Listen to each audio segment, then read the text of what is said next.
Hello दोस्तों, welcome to anime सिकाई। आज हम डिस्कस करेंगे one piece episode 1135 to the sea where my father is the future Bonney chooses. Episode की शुरुआत में हमें दिखाया जाता है 3 साल पहले का सीन। माउंट कोल्वो गोवा किंगडम जो कि ईस्ट ब्लू में लोकेटेड है। यहाँ पर लूफी अपने स्पेशल मूव्स की ट्रेनिंग कर रहा होता है और लूफी पर नजर रख रहा होता है बार्थोलोम्यू कुमा। ये वो समय है जब लूफी 16 साल का था। वो ऐसे शो ऑफ करने के लिए कहता है कि मुझे एस या फिर ड्रैगन भी बीट नहीं कर सकता। अगले ही सीन में हमें दिखाया जाता है कुमा और ड्रैगन आपस में बातचीत कर रहे होते हैं। कुमा कहता है ड्रैगन से कि ऐसा लगता है कि तुम इस कंट्री को बहुत अच्छे से जानते हो, और तो और तुम एक किसी खास लड़के पर ही नजर बनाए रखे हुए हो। ऐसा क्यों? ड्रैगन कहता है कि अगर तुम इस बारे में बात करते रहे तो तुम मुझे मार दोगे। फिर कुमा पूछता है ऐसा क्यों? तब ड्रैगन कहता है कि एक माँ बाप के लिए उनका बच्चा एक वीक स्पॉट होता है, और यही कहते ही कुमा भी समझ जाता है। लूफी पर नजर रखते हुए कुमा का ट्रांसपाउंडर स्नेल बज उठता है, जिससे लूफी को लगता है कि कोई तो है जो उसका पीछा कर रहा है या फिर उस पर नजर बना के रखे हुए है। लेकिन अपना लूफी तो लूफी है, तो वो इस बात को ऐसे ही जाने देता है बाद में। अभी कुमा वहां से दूर जाके ट्रांसपाउंडर स्नेल वाली कॉल को पिक करता है और उसे पता चलता है कि एक पायरेट शिप ने मर्चेंट शिप को अटैक कर दिया है। तो कुमा को उस मर्चेंट शिप को बचाना होता है। मर्चेंट शिप वालों को बचाना कुमा के लिए कोई बहुत बड़ी बात नहीं थी। पायरेट शिप के लोग यानी पायरेट्स कुमा को देखते ही सरेंडर कर देते हैं। ओ माय गॉड कुमा, ये तो हमें मार डालेगा, इसीलिए पहले ही सरेंडर कर दो। अगले ही सीन में हमें दिखता है कि कुमा अपनी बेटी बोनी को लेटर लिखता है। वो बताता है कि ये दुनिया कितनी ही खूबसूरत है कि इस दुनिया को चित्रों में या फिर फोटोज में उतारा ही नहीं जा सकता। मैं तुम्हारे इस चेहरे को चमकता हुआ देखना चाहूंगा जब तुम अपनी आंखों से इस दुनिया को देख रही होगी। फिर हमें सोर्बेट किंगडम का वो चर्च दिखाया जाता है जहां पर बोनी ठहरी हुई है। बोनी बार बार अपने पापा के लेटर को खोजती है, ड्रॉर के फ्लैप को बंद करती है, फिर अगले ही पल खोलती है, फिर बंद करती है, फिर खोलती है, लेकिन उसे कुछ नहीं मिलता। वहां पे रहने वाले और लोग कहते हैं कि शायद तुम्हारे पापा बिजी हैं काम करने में, जो न्यूज को है उसने तुम्हारे पापा के लेटर को खो दिया है। बोनी कहती है कि लेकिन मेरे पापा ने बोला था कि वो मुझे बहुत सारे लेटर लिखेंगे। फिर तो तुम्हें अपने पापा के लेटर्स के लिए वेट करना पड़ेगा। मुझे यकीन है कि एक ना एक लेटर कभी ना कभी तो आएगा ही। अब ऐसा नहीं है कि कुमा अपनी बेटी बोनी को लेटर्स लिखता ही नहीं था। वो लिखता जरूर था, बल्कि बहुत सारे लेटर्स लिखा करता था, लेकिन उनमें से एक भी लेटर कभी बोनी को मिला ही नहीं, क्योंकि एजेंट अल्फा जो कि वर्ल्ड गवर्नमेंट की एक एजेंट है, वो उन लेटर्स को अपने पास रख लिया करती थी। ऐसा क्या है कुमा के पास बताने को जो हर महीने लगभग 10 लेटर्स लिखता है अपनी बेटी बोनी को? ऐसा कह के एजेंट अल्फा कुमा के लिखे गए लेटर्स को फाड़ के फेंक देती है। नेक्स्ट सीन में बोनी ग्योग्यो से कहती है कि मुझसे फाइट करो, तो वो दोनों फाइट करने लग जाते हैं। एजेंट अल्फा वहां पर आ ही रही होती है कि इतने में क्वीन कोनी कहती है कि बोनी अपनी ओरिजिनल फॉर्म में आ जाओ, नहीं तो तुम्हें वर्ल्ड गवर्नमेंट के लोग ऐसे देख लेंगे और फिर प्रॉब्लम हो जाएगी। एजेंट अल्फा अंदर आती है और कहती है बोनी चा, तुम्हारी दवाई का टाइम हो गया है। लेकिन एजेंट अल्फा बोनी को इस रूप में देख के काफी ज्यादा शॉक हो जाती है। एजेंट अल्फा का ध्यान भटकाने के लिए क्वीन कोनी उससे बोलती है कि हमारी बोनी का ध्यान रखने के लिए बहुत बहुत शुक्रिया, क्या तुम चाय लोगी? एजेंट अल्फा कहती है नहीं नहीं शुक्रिया, और इतने में ही बोनी भी अपनी ओरिजिनल फॉर्म में आ जाती है। एजेंट अल्फा कहती है कि क्या ये सब मेरी इमेजिनेशन है कि बोनी एक बड़ी वुमेन की तरह दिख रही थी। फिर एजेंट अल्फा बोनी को मेडिसिन देती है जो कि बहुत ज्यादा कड़वी होती है। बोनी कहती है कि ये दवाई मुझे बिल्कुल पसंद नहीं है, लेकिन एजेंट अल्फा कहती है कि अगर तुम्हें ठीक होना है तो ये दवाई तो लेनी पड़ेगी। इतने में ग्योग्यो क्वीन कोनी से पूछता है कि बोनी की एबिलिटीज को छुपा के क्यों रखना है। क्वीन कोनी कहती है कि जस्ट टू बी सेफ हमें इसे छुपा के रखना पड़ेगा। अब चलते हैं पंख हैजार्ड की तरफ, जहां पर स्टूसी वेगा पंख से पूछती है कि दैट्स अनबिलीवेबल डॉक्टर, क्या ये ऑलरेडी कंप्लीट हो चुका है? वेगापंक कहता है कि हाँ बस ये काम हो ही गया, अब मुझे बस इतना करना है कि ये लैब और अपने ब्रेन को हवा में उठाना है, और जो तुम अपने आसपास की चीजें देख रही हो उनमें से ज्यादातर सिर्फ होलोग्राम्स हैं। ये जो मैं एगहेड आइलैंड पे कर रहा हूँ ये काम मुझे पंख हैजार्ड पे करना था। इतने में सूसी कुमा से कहती है कि मैंने सुना है कि तुम अपनी फ्री विल लूज कर दोगे। और पूछती है कि क्या ज्यादा बुरा है, एक इंसान फ्री विल के बिना या फिर एक क्लोन फ्री विल के साथ। इतने में वेगापंक कहता है कि बंद करो सूसी, तुम एक इंसान हो।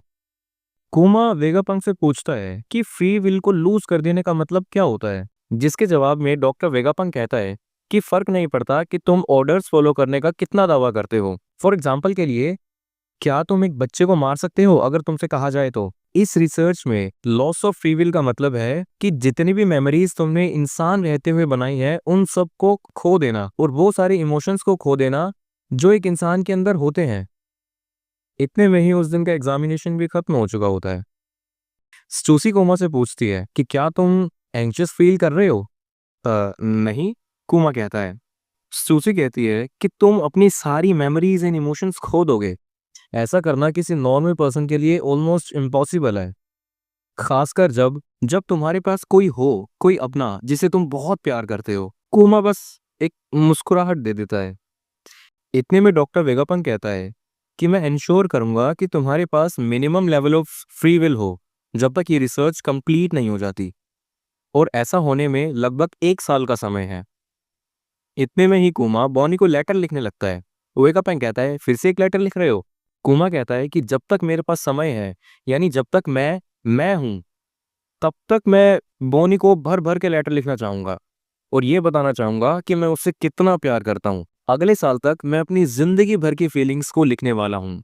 स्यूसी कहती है, दैट्स सो स्वीट। कुमा कहता है कि वो जल्द ही 9 साल की हो जाएगी। कुमा अपने लेटर में लिखता है कि मुझे नहीं पता बोनी ये लेटर तुम तक कब पहुंचेगा, लेकिन फिर भी हैप्पी बर्थडे बोनी। मैं अभी वेगापंक की लैब में हूँ। इतने में हम देखते हैं कि सोरबेट किंगडम के चर्च में बोनी का बर्थडे सेलिब्रेट किया जा रहा है। सब लोग बहुत खुश हैं, एंजॉय कर रहे हैं। बोनी भी बहुत ज्यादा खुश है। बोनी के लिए क्वीन कॉनी ने एक बड़ा सा पिज्जा बनाया होता है। बर्थडे सेलिब्रेशन खत्म होता है और रात होती है। सब सो रहे होते हैं, लेकिन बोनी बड़ी बेचैन है। क्या उसके पापा का लेटर आया? अब तो मेरा 9th बर्थडे भी ऑलमोस्ट चला गया, लेकिन मेरे पापा का लेटर अभी तक नहीं आया। बोनी बहुत ज्यादा उदास हो जाती है और रोते रोते कहती है कि पापा, तुमने बोला था कि तुम मुझे लेटर जरूर लिखोगे। नेक्स्ट हमें दिखाया जाता है बाल्टिगो, जो कि रेवोल्यूशनरी आर्मी का हेडक्वार्टर होता है। वहां पर ड्रैगन किसी से फोन पे बात कर रहा होता है। कॉल पर ड्रैगन को बताया जाता है कि कुमा वहां से बिना कुछ बताए ही चला गया। उन्होंने हमारी जान बचाई, लेकिन वो बिना कुछ कहे ही वहां से चला गया। ड्रैगन कहता है कि अगर ऐसा है तो जाने दो, उसके खुद के कुछ पर्सनल रीजन रहे होंगे ऐसा करने के लिए, वो रीजन जो वो हमें नहीं बता सकता। फिर हम देखते हैं कि बोनी के चेहरे पे जो छोटे छोटे स्टोन्स थे वो भी गायब हो चुके हैं, यानी बोनी अब पूरी तरह से ठीक हो चुकी है। बोनी क्वीन कोनी को गले लगाते हुए कहती है कि अब मैं बिल्कुल ठीक हो चुकी हूँ। क्वीन कोनी बोनी से कहती है कि शाबाश, तुमने बहुत अच्छा काम किया मेरी बच्ची। बोनी कहती है कि मुझे बाहर जाना है। इतने में ही एजेंट अल्फा कहती है कि नहीं, तुम बाहर नहीं जा सकती। एजेंट अल्फा कहती है कि तुम अपने 10th बर्थडे तक कहीं भी नहीं जा सकती। बोनी कहती है कि तुम झूठ बोल रही हो, ऐसा कुछ नहीं है। वेगापंक ने कहा था कि मैं 1 साल के अंदर ठीक हो जाऊंगी, और देखो अब मैं बिल्कुल ठीक भी हूँ। एजेंट अल्फा जबरदस्ती करके बोनी को वहीं रोक लेती है। इतने में क्वीन कोनी बोनी से कहती है कि एजेंट अल्फा कोई नर्स नहीं है, ये वर्ल्ड गवर्नमेंट का एक पार्ट है।